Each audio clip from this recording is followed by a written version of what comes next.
सृष्टि संचालन के सार्वभौम नियमों के अनुसार जीवन के प्रत्येक क्षेत्र में परिवर्तन होते रहना एक स्वाभाविक बात है। दिन के बाद रात और रात के बाद दिन होता है। वर्षा के बाद शरद और इसके पश्चात ग्रीष्म ऋतु का आगमन भी निश्चय से होता है। सूर्य, चंद्र एवं अन्य ग्रह भी एक नियमबद्ध गति में चलते हैं। इसी तरह मानव जीवन भी इन सार्वभौम नियमों के अंतर्गत सदैव एक सा नहीं रहता।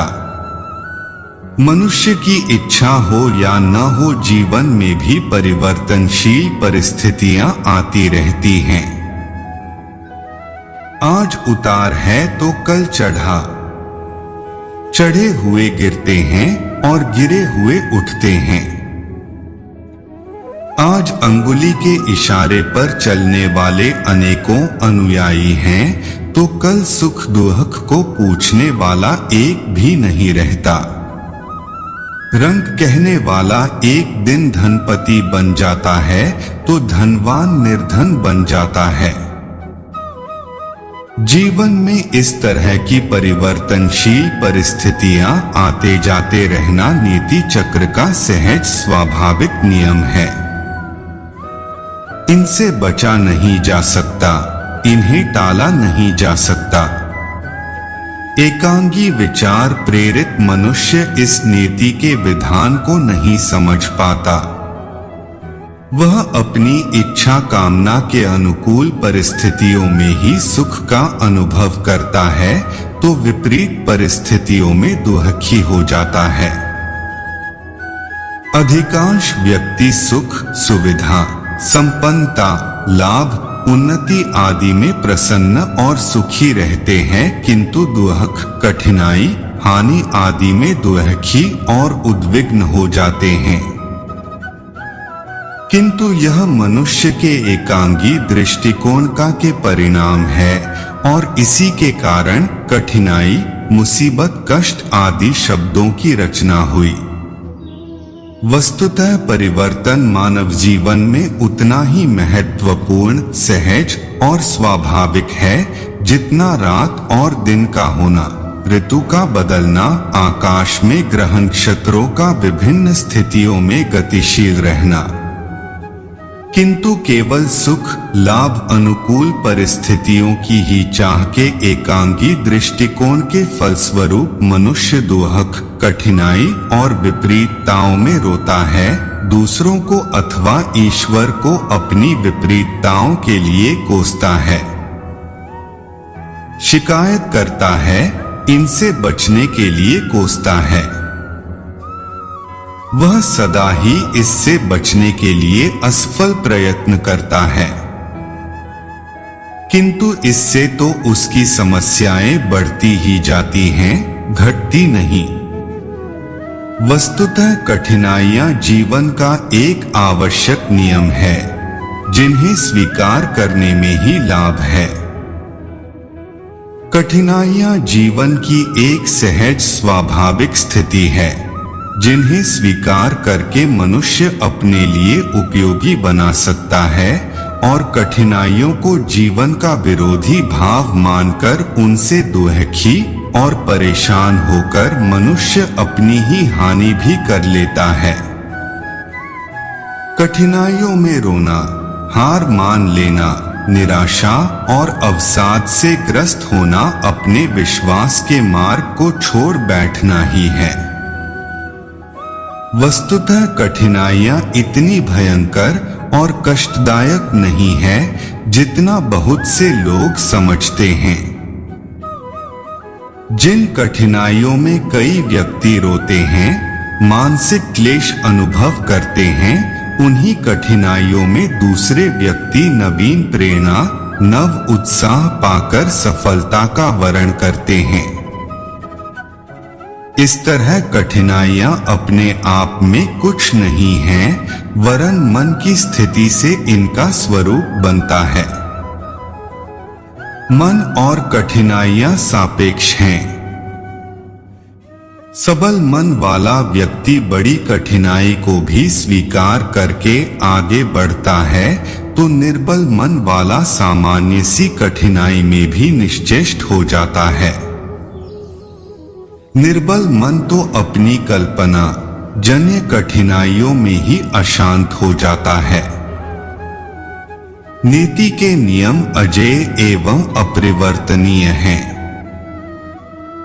मानव जीवन में होने वाले परिवर्तन भी इसी के अंतर्गत होने से ध्रुव सत्य हैं। जीवन में आने वाली कठिनाइयों की जड़ में भी यही है।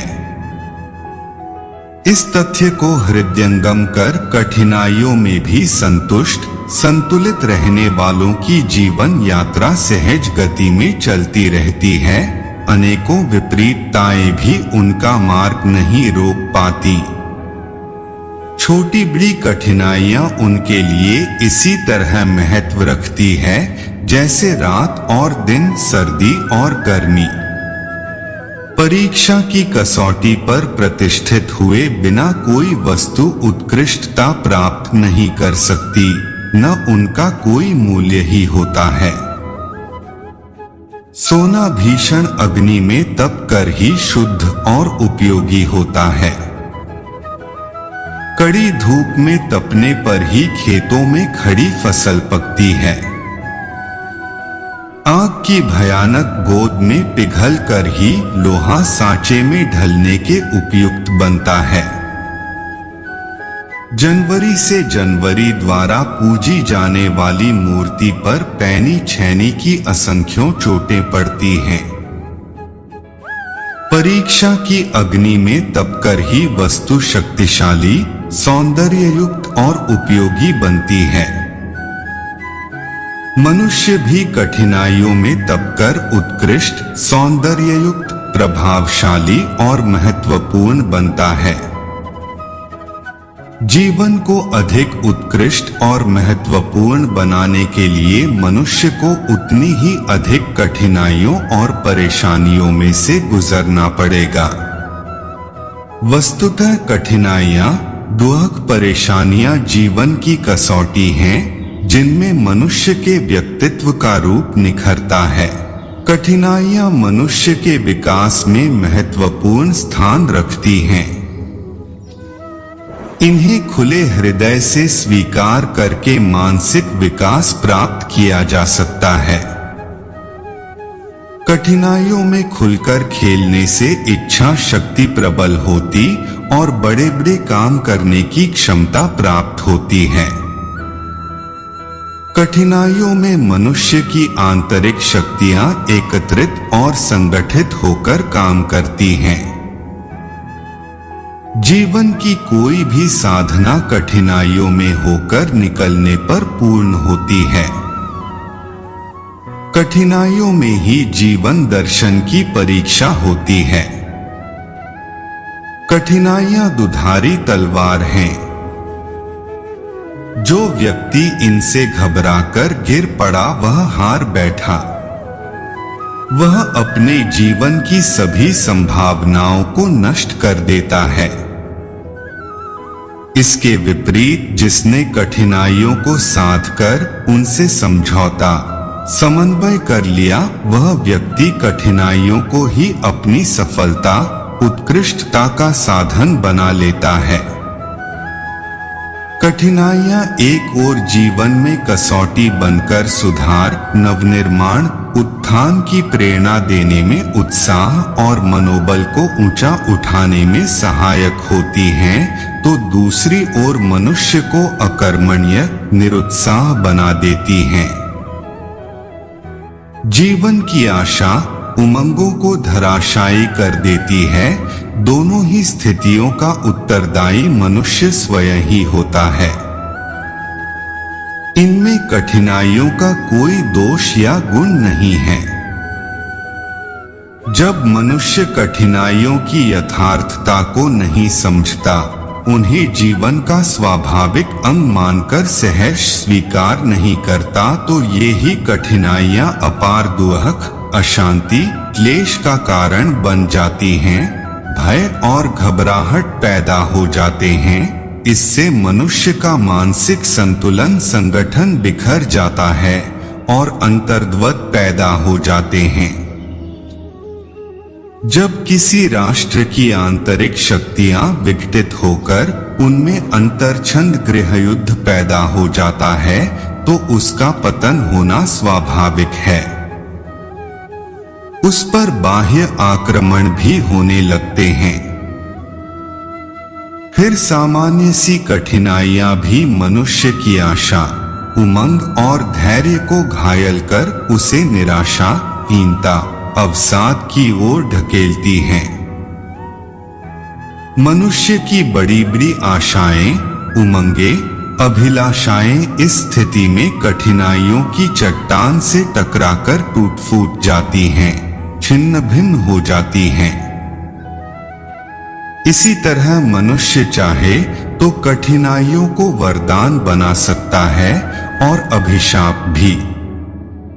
आवश्यकता इस बात की है कि वह बार बार प्रयत्न करके कठिनाइयों की कसौटी में सफल होने के प्रयास न छोड़े, अपनी साधना जारी रखे।